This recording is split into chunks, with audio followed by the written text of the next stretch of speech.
So, Joan, you have been a worshipper at Warnham regularly, but what's brought you here for 6 months to St. Albans? Well, I'm exploring the possibility of whether I might have a vocation to ordained ministry. And as part of that exploration, it was suggested that I should leave my accustomed church where I've been for 15, 16 years and just see how things are if I'm somewhere else for 6 months where I don't know anyone, no one knows me, they kind of don't know what to expect, with the idea that I should have the opportunity also to exercise different sorts of ministry from what I normally do, have a chance to investigate different styles, different skills, and that hopefully that would sort of sharpen my sense of whether actually I should be ordained or not. And at the end of the 6 months, I don't know what will happen, but it's just a great opportunity to be somewhere different, to live out your faith with new people, and to listen to God in new ways. And I've been so welcomed here. It's amazing. I love it. It's such a blessing. I'm so glad it's happened. I was quite sort of trepidatious when I left Warnham, but it's great. I really feel at home. So, in case you haven't said this already, what do you hope to learn here? And if you haven't, learn what I don't already know. I mean, that's kind of a bit of an evasive answer, isn't it? But I've been the director of music at Warnham for a long time. So I've done lots of music, and I've done other things like leading intercessions and readings and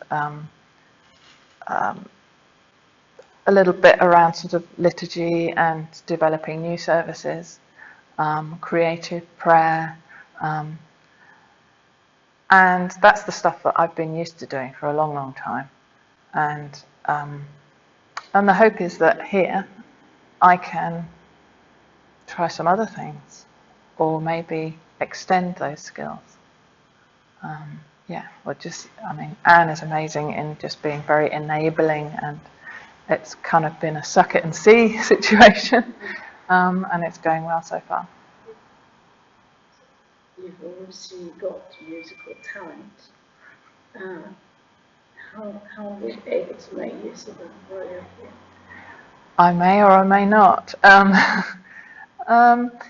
I'm perfectly willing to, of course, use my musical gifts, because they are gifts from God and they are not from me, they are for everyone else. That's the way I see it.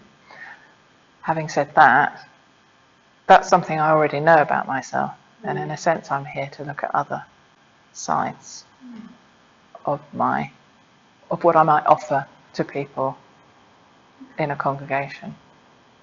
So I'm not evading music altogether, because I can't. I'm loving being in the congregation and singing with everyone, because that's something I haven't done for years. It's just great.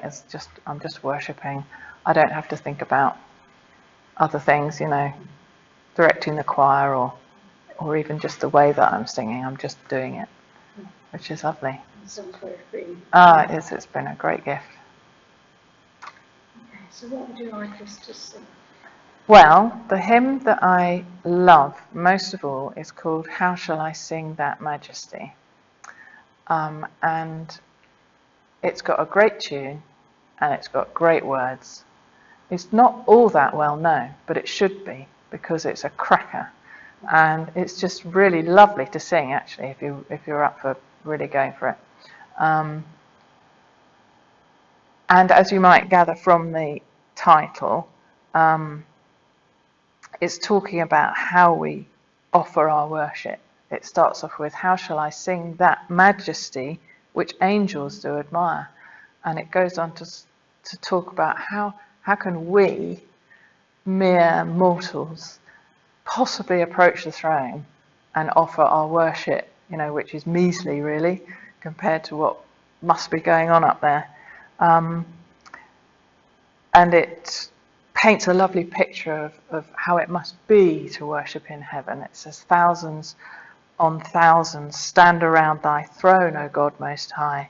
10,000 times 10,000 sound thy praise. But who am I? And then it goes on with some amazing poetry about God and his greatness and depth and breadth and height.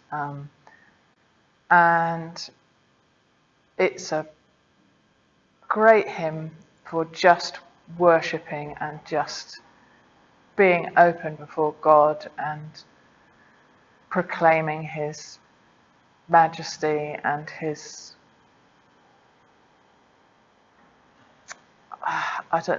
his overawing presence, if that's even a word. But it doesn't sort of say our praise is worth nothing. It invites us to join our praise with that of heaven.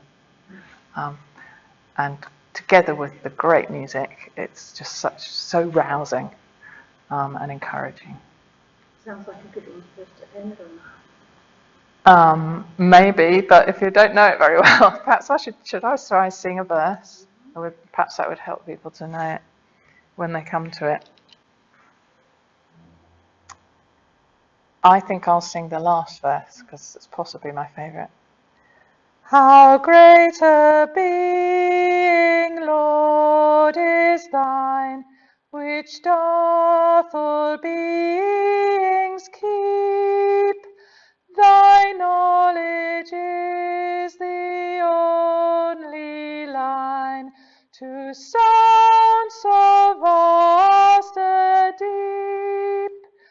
Thou art a sea without a shore, a sun without a sphere.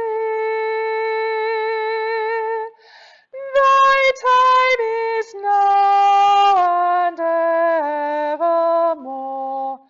Thy place is everywhere.